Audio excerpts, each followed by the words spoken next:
Hey yo! Hi everyone and welcome to episode 9 of Excel Shots. Today, we're going to talk about charts in Excel, but not just in any way, because a chart isn't just something pretty to look at, it tells a story. And to tell a good story, you need to choose the right chart. Let's go.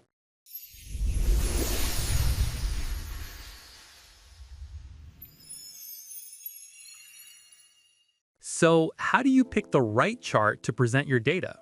Today, we're going to explore the basic charts in Excel, and most importantly, what they're actually used for. Let's start with the first one, the line chart. You choose this type of chart when you want to show a trend over time. For example, revenue growth, stock consumption, number of orders, temperature variations, tracked day by day, week by week, month by month, or even year by year. The line chart is perfect whenever your data moves through time and you want to clearly see if it's going up, going down, or staying flat. The second chart is the column chart. You use it when you want to compare several values with each other. For example, comparing the sales of different products, analyzing the performance of different departments, comparing expenses by category, or comparing scores, quantities, results. Whenever your question starts with who is the most, highest, lowest, best performing, the column chart is usually the best choice. Third basic chart, the bar chart.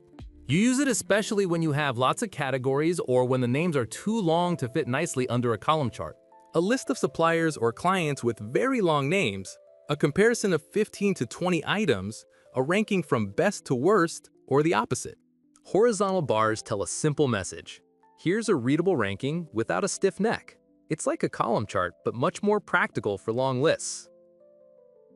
Fourth chart, the pie chart.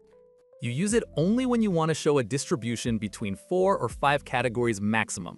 Not more. And no, we're not talking about cheese. We use it for revenue distribution by region, market share between competitors, expense distribution across a few major categories. The message of a pie chart is clear. Who takes the biggest slice? But careful, once you go past 4 slices, it becomes unreadable. A pie chart with too many pieces is just a failed pizza. Fifth chart, the donut chart. It shows a distribution like a pie chart, but with more visual flexibility. You can write the total in the center. We use it for budget distribution by department, market share of several competitors, expense distribution by category over a year. Sixth chart, the tree map. You use it to quickly visualize hierarchy and the relative importance of many categories. We use it for revenue distribution by product and subproduct, sales analysis by region and subregion, expense visualization by department and subdepartment. Seventh chart, the scatter plot. You choose it to show the relationship between 2 variables and detect correlations. For examples, relationship between price and quantity sold, performance analysis, hours worked versus productivity, spotting anomalies in technical measurements. Eighth, the radar chart. It's used to compare multiple profiles or performances across several criteria at a glance. Examples: comparing candidate skills, supplier performance profile, quality, lead time, cost, reliability, etc.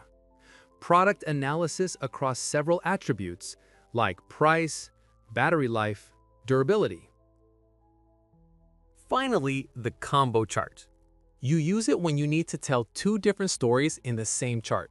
For example, sales in columns plus growth rate in a line, stock levels in columns plus stock out rate in a line, or purchase quantities in columns plus delays in a line, number of employees in columns plus absence rate in a line. The combo chart is the perfect duo. Each one has its own curve, its own scale. No jealousy. Conclusion. And that's it.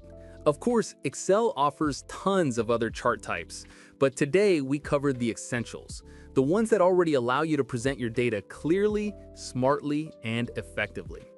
The goal is simple: tell the right story with the right chart. Now that you know how to choose the right chart, the next step is to practice. In the next episode, we'll build clean, professional, and truly useful charts together. See you next time.